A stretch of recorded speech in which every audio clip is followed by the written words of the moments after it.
हाय सर्वांना। तर मी आज छान मस्तपैकी चवळीच्या शेंगाची भाजी बनवणार आहे। थोडीशी ओली ओलीच बनवणार आहे। काल व्हिडिओ टाकली म्हणजे मला व्हिडिओ काढायला थोडंसं बोलायला असं कॅमेरा पुढे बोलायला थोडंसं अडखळल्यासारखं झालं। म्हणून मी विचार केला की खूप दिवस व्हिडिओ जर आपण नाही काढल्या तर बोलायला थोडंसं अडखळल्यावानी होतं। व्हिडिओ कंटिन्यू काढाव्या आणि आज लगेच मी व्हिडिओ काढायला सुरुवात केली। कारण कसं आपल्याला एक सवय झालेली असते कॅमेऱ्याशी बोलायची आणि जर व्हिडिओ नाही काढला तर खूप असं थोडंसं एक वेगळंच वाटतं। तसंच माझं मी घर आवरताना थोडंसं किचन साफ करत असताना व्हिडिओ काढली होती तर तसं झालं।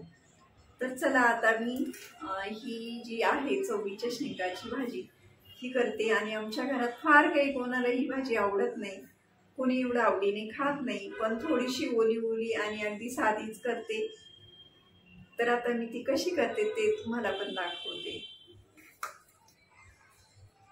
या शेंगा मस्तपैकी धुवून घेतलेल्या आहेत आणि त्यांचं पाणी पण सुकलेलं आहे। तर या शेंगा मला गावावरून आलेल्या आहेत, नाही तर मी ते आवडत नाही म्हणून मी कधी विकत पण आणत नाही या शेंगा। पण आता गावावरून मानोळा आलेला आहे तर चला करते मग त्या कापून। त्यानिमित्ताने हे पोटात जाईल आणि चांगल्या पण असतात। आणि आम्ही जेव्हा छोटो होतो तेव्हा ज्या चवळीच्या शेंगा होत्या त्या फक्त एवढ्याच लांबीच्या असायच्या, पण हल्लीच्या शेंगा या खूप लांब लांब असतात। म्हणजे काही काही तर खूप अशा कोपरापर्यंत लांब लांब असतात शेंगा चवळीच्या आणि वेगळ्याच असतात। हे आपण जरा गावठीच शेंगा आहे, म्हणजे हिरव्या हिरव्या आहेत, गावठीच आहेत या पण पूर्वीच्या गावठी जरा वेगळ्याच होत्या, म्हणजे खूप छोट्या होत्या। तर आता मी या शेंगा सगळ्या कापून घेते।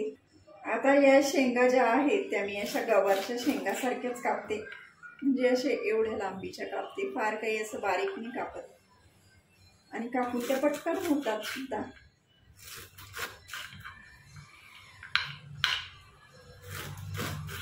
तशा खायला खूप चवदार लागतात ह्या।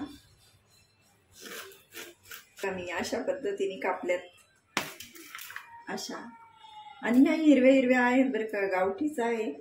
त्यानंतर मी आता इकडे तयारी केली, मी एवढ्या हिरव्या मिरच्या आणि हा जो लसूण आहे हा मिक्सरला बारीक करून घेते आणि त्यामध्ये थोडेसे भाजलेले शेंगदाणे पण टाकते। ओबड धोबड बारीक करते मी हे मिक्स। आता हे मी मिक्सरला अगोदर असं बारीक करून घेते।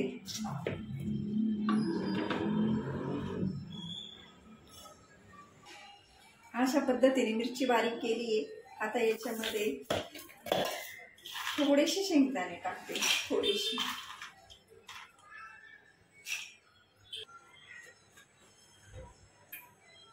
तर हे बघा अशा पद्धतीने मी हे मिश्रण आता बारीक केलेलं आहे। आता इथे मी गॅसवर लोखंडी तवा ठेवलाय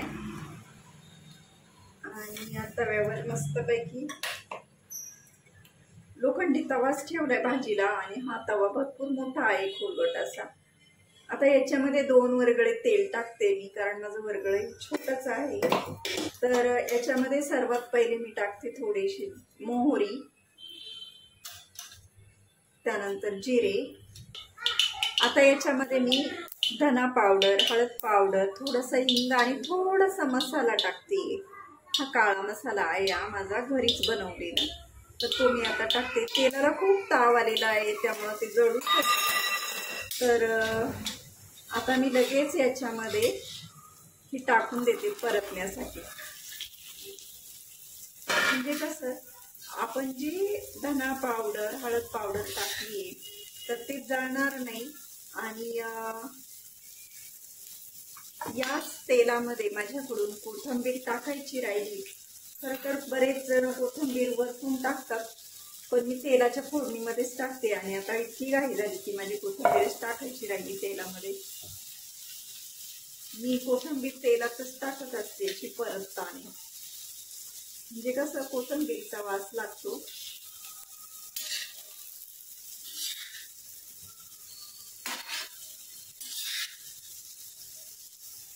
हे असं मस्तपैकी सगळं परतवून द्यायचं। आता हे परतल्यानंतर याच्यामध्ये हे जे मिश्रण आहे हे असं सगळं टाकून देते.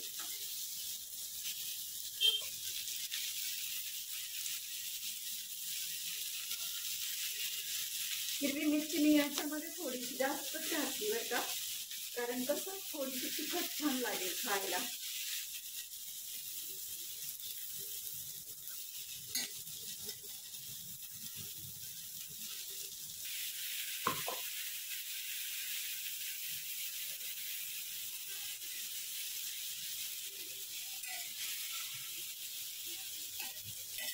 तर मी आता याच्यावरचं झाकण काढलंय आणि म्हटलं थोडंसं हलवून द्यावं, म्हणजे कसं ह्या शेंगा पण खूप छान लागतात बरं का, गवारच्या शेंगासारख्या. पण मला थोड्याशा आवडत नाही त्या, म्हणजे गवारच्या शेंगा इतकी चवीला नसते.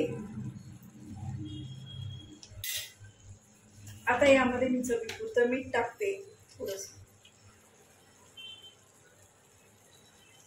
सगळं मिक्स करून घेते.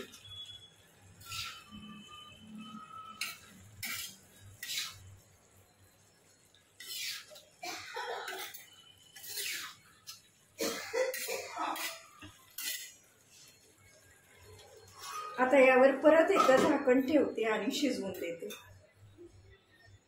तर आज अशा पद्धतीने मी केली चवळीच्या शेंगाची सुकी भाजी.